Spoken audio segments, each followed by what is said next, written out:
Hello there, Seraphim17 once again. This is more Titanfall 2 attrition gameplay, and we're playing... what is this map? This is Boomtown, and I am using the Devotion. This is post-patch, and we need to talk about patches. I'm going to be using Scorch here, guys. I'm playing with Heretic again.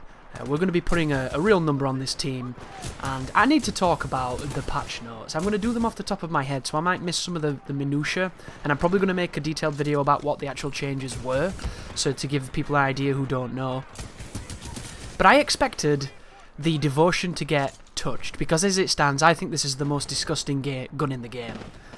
This is a weapon where up close it beats almost anything once it starts firing, and at distance it beats everything once it starts firing.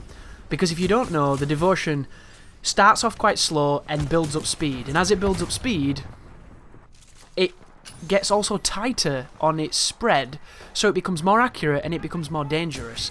And this is a gun that kills in like 3 bullets at max distance, something like that. It's ridiculous. Give this to a good player and they will destroy worlds.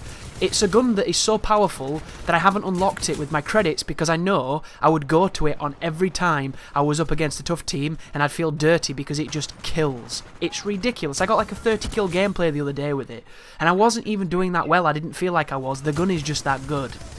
And I anticipated that they would add an extra bullet of kill damage to it so it'd kill a little bit slower, and make it so that the spread up close was potentially more randomised until it got going, and then it would be the normal Devotion that we know and love. But as it stands, this is a gun that is going to just dominate almost everything, and it speaks of some of the confusing changes that Respawn did as we jump into Scorch and we proceed to keep this team in the spawn, which is a very difficult place to be when you have Scorch and you have all those kind of traps that you can set up with the firewalls. It is a wonderful place for Scorch to cause terror, and that's exactly what I'm going to be trying to do here. So, they nerfed the Vault, and they nerfed its damage against pilots. I think it takes about 1 extra bullet to kill, something like that. I don't really feel the nerf at all. The Vault is still incredibly good, still my favourite gun in the game. It's still the gun that I go to have fun, because it will always back me up. I don't know why, but they nerfed it, and whatever they did wasn't enough. I would have just added a little more recoil to it to make it a bit more difficult to use over distance or something. That's potentially all I would have done, but that's not what they chose to do. And then the R97, I think it's called, which is the final submachine gun, which was rather difficult to use unless you hip-fired and treated it like a shotgun, got an increase in damage against pilots, which is going to make that gun way more viable, and it's going to make it a fun option now, because as it stood, completely outclassed by the car, completely outclassed by the alternator, completely outclassed by the Vault, unless you were in completely close-in distance, like suck-your-dick kind of distance.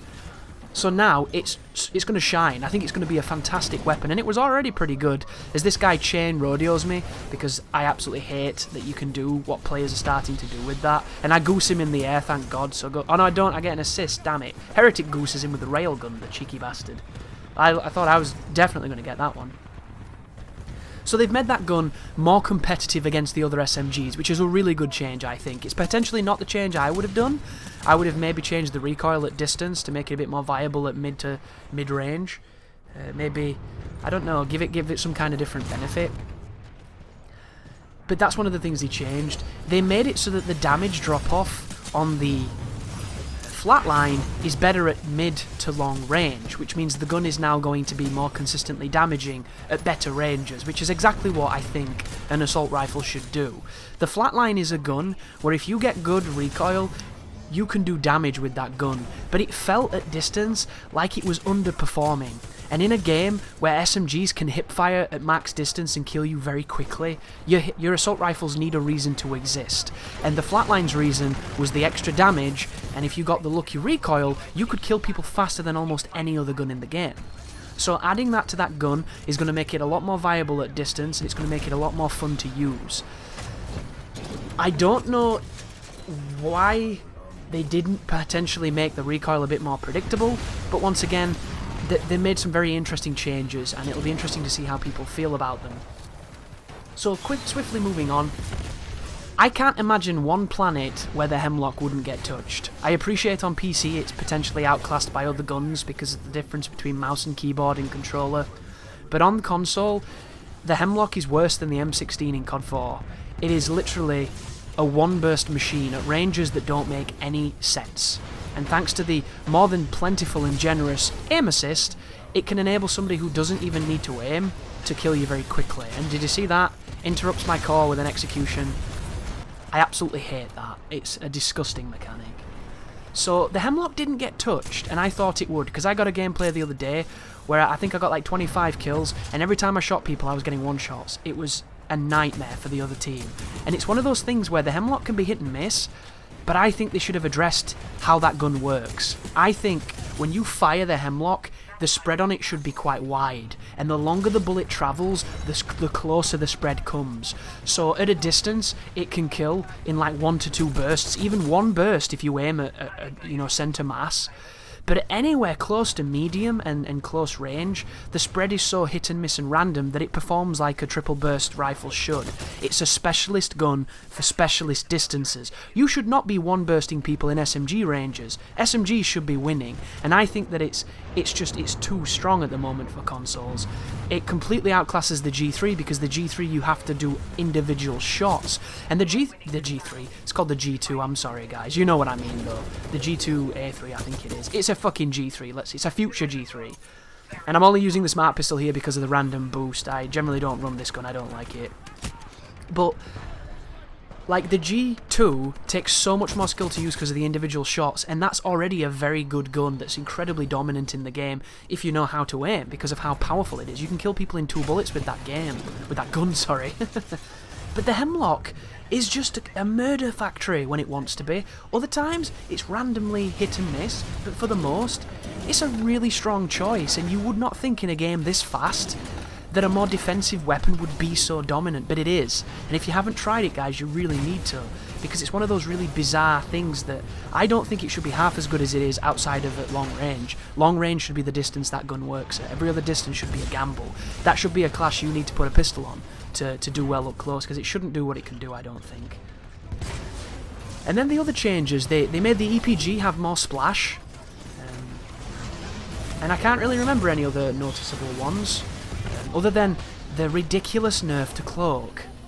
So of course, they changed the Titans, apparently they nerfed Tone again. He did the exact same thing to me, by the way, guys. I went to do the quick core ability, and he executes me through it, because this game is designed in such a very specific way, and I dislike it. But Tone got addressed again. She's still too good. Everybody's still using her. The Titan diversity is kind of shameful at the moment, because her class is just better. I'm sorry, it's just fact. But the thing I want to talk about, and I didn't have enough time because that was quite a quick gameplay, and if you're wondering why it ends just there, that was a match that I quit out of again, because I wanted to get back into more matches. But the Cloak. You're not going to hear a single positive thing about Cloak pre-patch from me, because I hated it. At the beginning of the game, when I didn't know what I was doing, I felt it was a perk that kind of made sense to give players an edge who'd not quite understood the movement and didn't know where to go in the map. Later on, all it meant for me is that it would make me hesitate a second longer than I should have, and I would lose gunfights I should have won. So I got a fervent hatred for Cloak because everybody on console ran it. Everybody on console hid in buildings, ran on the floor, using Cloak, and you would just take so many deaths that you just couldn't seemingly avoid because you couldn't see them. And admittedly, you can see them in the Cloak, it's just every so often you get that wonderful serendipitous moment where you get dicked. And it wound me up to death, so much so that I wanted them to make a Cloak-only playlist, because I just felt like it was too strong. I felt like it was a class unto itself, and it bred cowardice, in my opinion. It doesn't breed aggressive competitive play, it breeds defensive play. And I don't understand why that's in a game that's meant to be this fast. So you would have not heard a single positive about that perk, and I would have cried for a nerf. But what they've done to it, it's too much. And I feel like a dick saying this, because I wanted them to address it, but I feel like they've gone crazy. Like, all you needed to do with it is make it so that when you shoot your gun, it keeps them out of the Cloak until the engagement's over. So when you shoot your gun, it should wait maybe 5 to 10 seconds before reactivating, maybe a little bit less. But as it stands, like, I think it completely cancels it. So you come out of Cloak, and you're done. Like, that's it. And I feel really sorry because on Xbox One, I don't know about the other systems, Cloak is probably 80% of the players I run into. Other 10% is phase shifters and stimmers, and then the final 10% is people using grapple. So it's a massive thing, and the way they've changed it, I just feel like those people now are going to be massively hindered when all they needed to do was tone down the fact that they could engage you in a firefight and then fuck off and be invisible. And you couldn't find where they were, and they could just kill you because you ran around the corner, couldn't see a thing, and boom, he was there. All they needed to do is disengage it for a little bit, but they went so overkill. Cloak is bad now. And that's coming from somebody who refuses to use it because he hates it so much. And it's hilarious, isn't it? You know, I got what I wanted, and it wasn't what I wanted, because now I feel like it's close to useless. But I haven't used it, guys, I've only seen it. And I've noticed that I see a lot more Cloak people now, because their Cloak isn't helping them. And that's kind of crazy. But what did you guys think to the changes? And if you don't know the changes, I'm probably going to make a video to elucidate every single one of them, because I love Titanfall 2, I want to support it, I want to get more people to support it, because it's a game that's worth it. So thank you for watching, and you take care now.